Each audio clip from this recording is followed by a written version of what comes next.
Hi everyone, this is Grandmaster Eugene Perelshteyn for iChess.net, and today I want to share with you 5 tips how to improve rapidly in chess.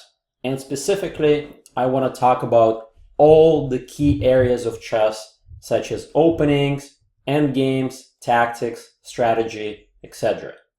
So what do I mean by fast improvement? Well, let's say you don't have a lot of time on your hands and you love to play chess, you want to improve quickly, but you don't have time to study a lot. So when it comes to openings, if you are a white player and you love to play this move e4, well, guess what? You have to be ready for a lot of different openings. So for instance, after the move c5, this is the Sicilian defense, and if you love to play knight f3, guess what? You have to be prepared for d6, and after d4, takes, knight f6, knight c3, and Najdorf, after the move a6, is a huge chapter with lots and lots of options for black. But this is not even complete Sicilian, guys. By the way, this is a very popular move e6, and that's going to lead to totally different Sicilian. This is called the timeout of Sicilian or Paulsen Sicilian. But we're not done yet. This is a very popular move as well. So you see what I'm trying to tell you is that if you simply don't have enough time, you're going to get bogged down studying openings and trying to make it work, and you're going to neglect other areas of your chess. So what I will propose to you is a concept-based approach. So what do I mean by that? Well, rather than studying for every single opening black can throw at you, such as c5, the French, e6, right? Let's see, g6, the modern, the Caro-Kann, c6, or the most popular reply, e4, e5, I will teach you how to approach opening preparation in a very simple, methodical way. So let's go back for a second and see what we can do. Okay, so let's say you are facing c5 player. Well, guess what? You don't have to play the main line. You don't have to play knight f3 every single game. If you want to learn a concept-based opening, the opening, whatever you do, should be irrelevant of what your opponent is trying to achieve. For instance, here I would recommend the move d3. And what we're trying to achieve is a setup called King's Indian attack. Here, black's next move may go to knight bd2, knight f3, g3, bishop g2, castles. This is extremely versatile setup, and it works like a charm almost always against various setups such as the opening, such as Sicilian, the French, the Caro-Kann. You can pretty much use it against anything black can throw at you. As a matter of fact, let me show you how this setup was used by none other than former world champion Garry Kasparov. And, he's really retired, we can say these days. He's not really playing a lot of chess. And yet, when he was playing in the Simul last year, he decided to use this exact concept that I'm trying to explain to you guys. d3, King's Indian attack style, d5, now knight d2, c5, and here Garry plays knight g to f3 with the plan that I showed to you, simply fianchetto the bishop. And his opponent chose this plan with bishop to d6, which is getting more and more popularity lately. It's not really such a big deal, honestly. You can also play against knight f6. Let me show you quickly the ideas here. Here, castles, and you can immediately already strike with e5, knight d7, rook e1. This is very important pawn. It gives you lots of attacking options. You can always protect it. And the key plan to remember here, guys, is the knight ends up going to f1, pawn goes to h4, knight h2, knight g4, followed by the pawn storm. And if black plays h6 to stop it, you will have very nice sacrifices coming up in the future.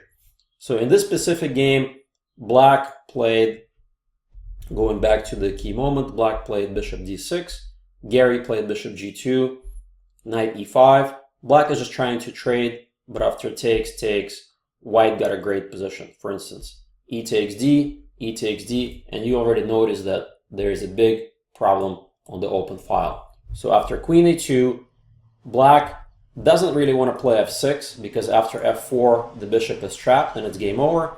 Instead he played the move queen e7 and dropped a pawn. The rest was easy, basically converting the advantage. So let me show you a couple of other setups if you are, let's say, a d4 player. Again, with d4 you have to be ready for knight f6, e6, and here if you play knight c3 you have to be ready for the nimzo, right? If you play knight f3, now there are all kind of setups. He can play d5, this is the most popular way these days. This is the Queen's Indian defense. This is the Bogo. Lots and lots of options once again. And of course there's the c5, Benoni style. Guess what? You have to be ready for all of this if you are a d4 player.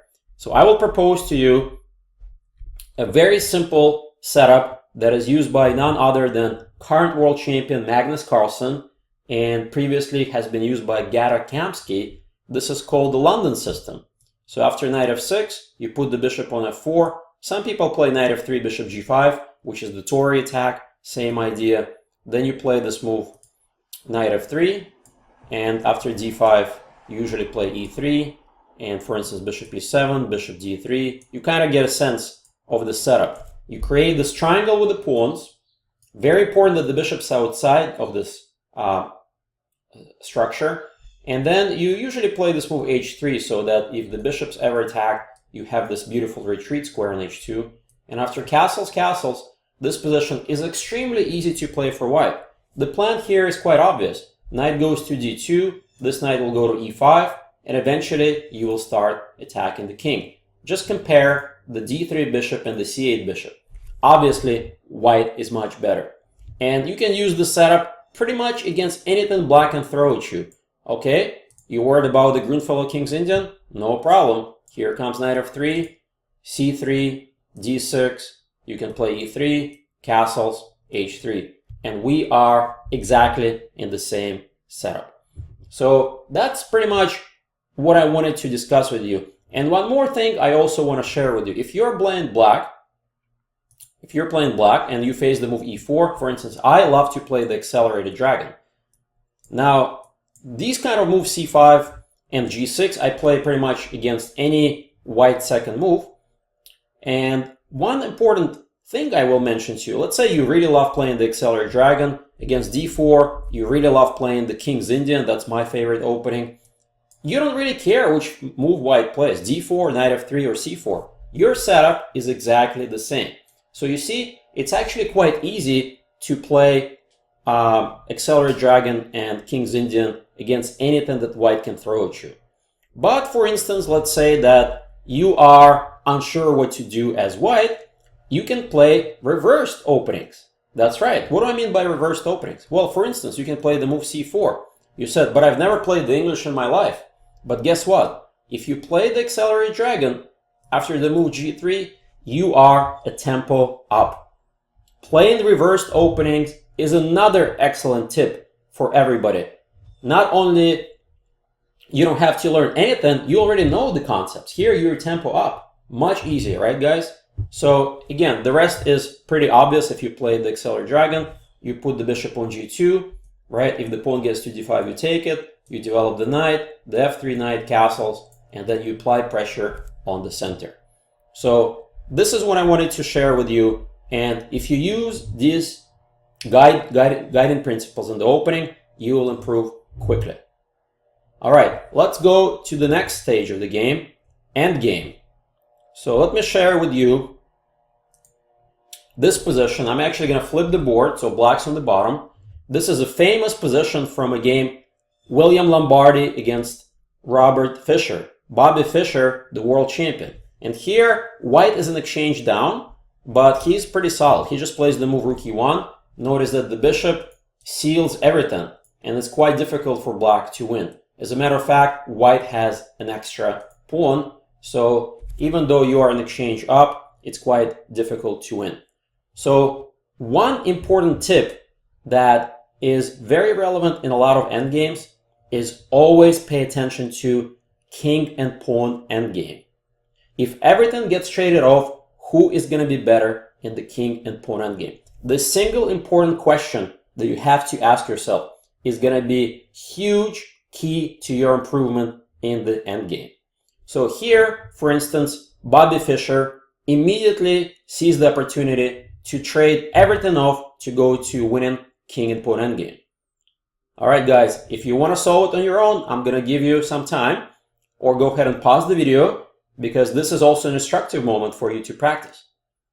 Well, the move is quite simple. We give up the exchange, rook takes, pawn takes, and rook takes e5. Well, after king d2, rook takes e1, king takes e1, a lot of you may say, well, you just count the pawns and it's equal, therefore the game will be drawn. Well, that's 90% of people who think that way. They will lose this game.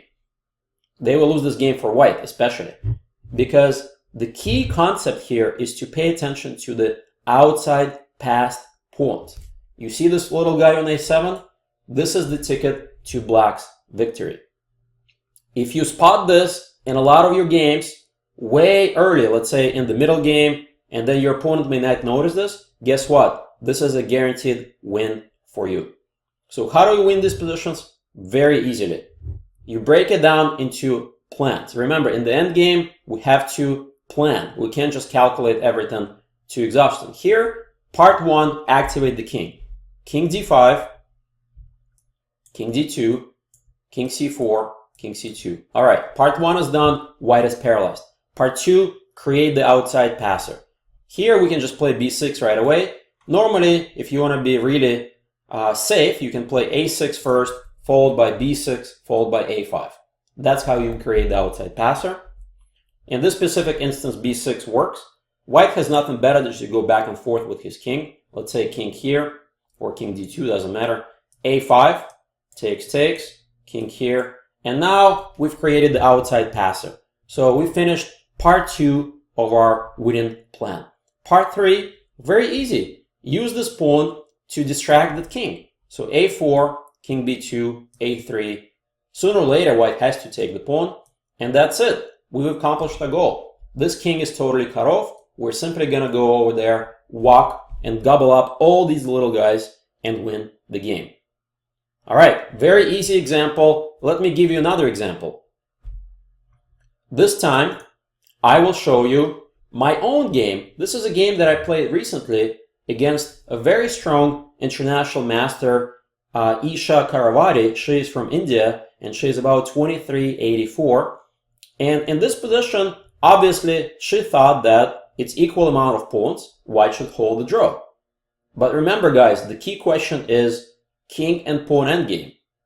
King and pawn endgame should be winning for white. Why? Because these pawns count as one.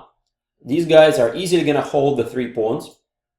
And if you count the pawns on this side of the board, we have an extra pawn on e4. Therefore, black has big winning chances. So what do? First things first, fix the opponent's pawns. a5, white is kind of paralyzed. She tries to get some room with f3. I simply take, king takes, g5. I'm now going to create the passed pawn because I have the f7 pawn. Knight e2, centralization with my knight, knight e4. And by the way, very important tip for everybody. King and pawn endgame and knight and pawn endgame are very similar. So you see, I'm treating this as though there are no knights, even though we have a pair of knights. So king e3, f5, trying to create that passed pawn, knight c1. And now finally, this knight is getting some counterplay. So I'm going to restrict this knight. Very important not to allow this check. Knight c5. This is called restricting the knight. Knight a2. The knight is trying to get sneaky, maybe even undouble those pawns. Don't allow this, guys, because then it's going to be a pawn race. Which pawn is going to be quicker? Simple chess always prevails. Knight a6, X-plan. Again, restricting the enemy knight. Here, she played the move king f3. She could have tried to move the pawn to c3, but then my knight gets rerouted to d5. And again, restricting the enemy knight. And then when the knight moves, knight d3 will win material. So going back to the game, she played king f3. And now, guys, you will solve this problem easily in a matter of seconds. You simply have to identify the winning king and pawn endgame. Yes, it is winning because of the extra pawn on f5. These 3 pawns will easily be stopped by these pawns. So the winning move is, if you need more time, go ahead and pause the video. Knight b4, of course. White has to trade, and look at this. It almost looks like I have to take on c3, but the answer is absolutely not. Double pawns or triple pawns, still one single pawn. So we simply play b6, king e3, create the passer, takes, and b5. Total paralysis. Count the pawns, it's equal. But guess what? These 3 pawns count as 1. Easy win for black. She played king f2, king d4, king e2, king e4, and now she realizes that after king d2, h3 wins, and after king f2, I'm gonna go over there, gobble up all of these pawns, and simply promote my pawn to victory. So again, fast improvement in the endgame, recognizing the key pawn structure. King and pawn endgame is your answer. If your king and pawn endgame is winning, then you will know what to do. All right, let's go to the next topic. So in the next topic, we have tactics. Tactics. If you want to improve in chess, you cannot improve without tactics. So obviously everybody knows that to get better tactics, you have to look at forcing moves, which are checks, captures, attacks, and 90% of the players will solve those tactics easily. You know, when there is check, checkmate, this is easy. But I'm going to talk to you about a completely different way of looking at tactics. Unusual moves, backwards moves, quiet moves. This is an example of a very unusual tactic where none other than world champion Anatoly Karpov fell victim to a very simple and effective unusual tactic where black player is another famous grandmaster, Taimarov. So if you've seen this puzzle before, you may already know the answer. If not, go ahead and pause the video, see if you can figure it out. So first, of course, we start looking at all the checks, right? So queen g1 check obviously doesn't work. King simply takes the queen. Okay, knight g3 check, sacrifice. Well, pawn takes, doesn't seem like it's doing much. And again, here you may stop, and then you look at all the captures, rook takes b1, queen takes back, doesn't do much. And in the meantime, this pawn is really annoying. 2 more moves and it's queen. So it looks like there is no tactics here, right, guys? Well, wrong. And the answer here is you kind of already get it. This king is boxed in. All we need to do is open up the king and go after it. So the first move is an excellent sacrifice, knight g3 check. That is easy. Obviously, queen cannot take because of rook takes b1, easily winning for black. So white's going to take with a pawn. And now, this is what I mean, unusual moves. Backwards moves, quiet moves. Here we have a really beautiful backwards move. Can you see it? Of course, rook a8. And guess what? Quiet move, backwards move, there's no stopping, checkmate, and Karpov resigned. Wow! Wow, what an unusual tactic. Okay, let's go to another example. In this example, we are playing black again, and here it's looking like we can simply win the queen, right, guys? But there's a big problem, check and mate.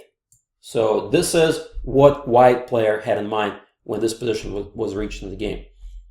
And it doesn't look like we can defend, because if we don't take the queen, mate in 1 is a big threat. So what do we do? What do we do? Black to play and get a winning advantage. How do we get that? So again, remember what I told you? Look for unusual moves, sometimes backwards moves, moves that leave your pieces under attack. All of those things are very important when you look at tactics, not just the obvious moves. So at first you may notice, aha, I need to distract that rook with queen d1 check.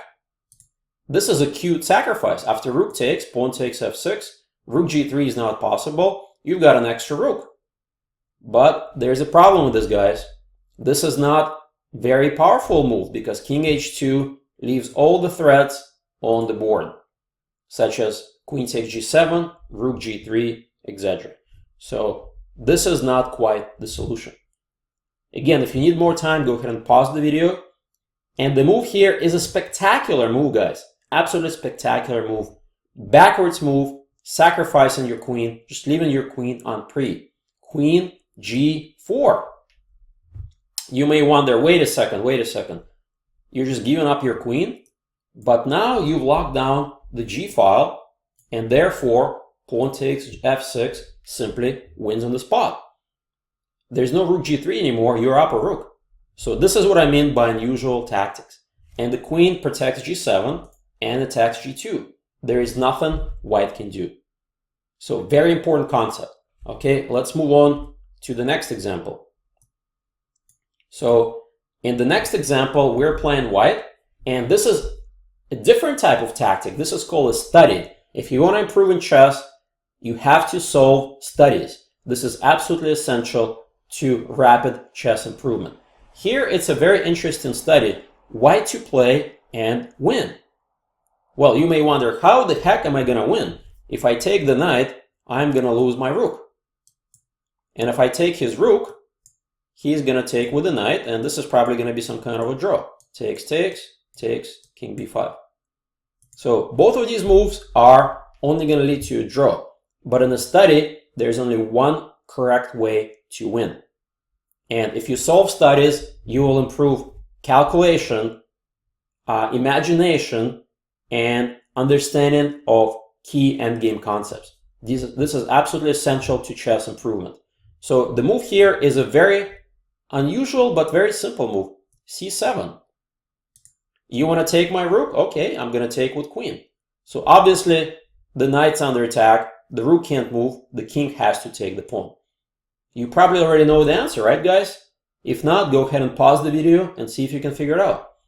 And now, pawn takes a6 check. You leave your rook on pre. Black says, all right, thanks for the freebie. Haha, I'm going to win. And now, really spectacular finish. That's what I love about the studies. The move b7, the little pawn, simply puts black in zugzwang. Black wants to say skip, but that is impossible. You have to make a move. The pawn can't move, the rook can't move, the king has to move. And of course, the little guy becomes a queen and it's game over. So remember, the way to improve tactics is look for unusual moves, backwards moves, and solve studies where there's a beautiful hidden idea in there. All right, so we talked about a lot of things, openings, endgames, tactics. What's next? Well, let me show you this next example. This is now strategy. Strategy is one of the most important areas in chess. And if you don't know what to do out of the opening, guess what? You will probably lose a lot of the games. Strategy is understanding what to do, when to do it, when to trade, when to attack, when to push your pawns. This is all strategy, and I will share with you very important tip how to master this area. And the tip is pay attention to pawn chains. Pawn chains are essential in chess. Pawns are the skeleton of the position. If you understand the pawn chains and what pawn moves should be made, you will already be an excellent chess player. So in this game, it's an example game. It's not necessarily a grandmaster game or anything like that, but it really illustrates the power of the pawn chains. So after the moves d4, knight f6, white plays knight f3, e6, bishop g5. Remember I told you this is a Tory attack, kind of like similar to the London system, and black is simply going to play d5, where white wants to put his pawns on e3 and c3. So just like the London system, we're building this triangle. Very easy opening to play. In the London system, bishops on f4, and the Tory attack, bishops on g5. Ideas are exactly the same. Knight c6, knight bd2, and here black decides to lock things up. Big strategic mistake. The move c4 looks like it's a great idea, right? You build this beautiful pawn chain, you lock up this d3 square, but in reality, you are allowing white to execute a very powerful idea. e4 exclam. Now if pawn takes e4, because of the pin, the knight can take, and this pawn is a liability. This knight is also under attack. So that's why black simply plays bishop e7, blocking the pin. And now remember pawn chains. There is such thing as a winning pawn chain that white can do, and the move is e5 exclamation. If this is obvious for all of you, you're already an excellent strategic chess player. And after knight goes, takes, here we can simply look at the position and evaluate it. A lot of low-rated players will have a hard time evaluating this position because it looks like it's totally locked up. But if you show this to a master or grandmaster, the evaluation is going to be exactly the same. White is strategically winning. Already, the game is over. We don't need to look at this anymore, but you have to understand why. And the reason why is that this pawn chain is so powerful that it's going to create a deadly attack against the enemy king whenever the king castles kingside. Whereas the counterplay will be coming up here is not sufficient anywhere close to get sufficient counterplay, basically. So you look at the arrow, right? The arrow points to the king side. That's White's plan, and strategically, it's very easy to achieve. Let's just take a look. Bishop e2, castles, b5. So Black's logically following with his attack. Now we need to throw everybody at the king side. Rook e1 is a very essential idea. Remember, I already showed you in the king's in the attack, the knight regrouping here, going to h2. Here it can go directly to g3. Knight f5, knight f1, bishop b7, knight g3. Black says, aha, I'm going to double your pawns, but only in the endgame double pawns could be a liability. We're really far away from the endgame. H takes g, a5. And now, simple move, queen d2 connecting the rooks. Black plays rook e8. And now the winning plan, guys, is transferring this bishop to the b1, h7 diagonal. Once that's accomplished, it's game over. Let's take a look. Bishop d1, knight f8, logical move to defend the h-pawn. Bishop c2, and here Black plays knight g6, thinking that all his problems are solved. Is that true, guys? Is that true that all of Black's problems are solved? And I'm going to give you a little bit of a hint. Strategic pawn chain, right? This is a winning position strategically.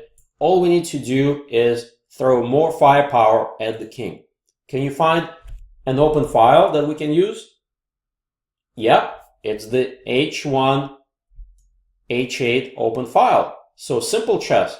g4, g3, king g2, throw everybody over and checkmate the king. Yes, it is as simple as that sounds. Black is absolutely hopeless against this plan. So he tries a4, White just simply locks things up even further. This bishop is a laughing stock of Black's position. Bishop c6, simple move g3, king g2, regrouping, h6. Black thinks he stopped the attack, but in reality, with one simple move, White breaks open the defenses and it's game over. Let's see how White finished off the game. g4, excellent tempo move, takes. Black tries to hold on, blocking the position, but now we have pretty weak dark squares around the king. And simple move queen g5, there is no stopping mate, Black resigned. You see, one simple concept in chess, pawn chains, will give you strategically winning positions every time. If you understand what to do with the pawn chains, how to push your pawns, that is absolutely essential to your success. So to summarize, I showed you very powerful ideas, how to approach the opening, endgame, how to solve studies, right? How to do tactics properly, which moves to pay attention to, and finally, strategic tip, pawn chains. All of these tips will make you a much stronger chess player, and this is exactly what your goal is. Thank you very much. This was Grandmaster Eugene Perelshteyn for iChess.net. Goodbye.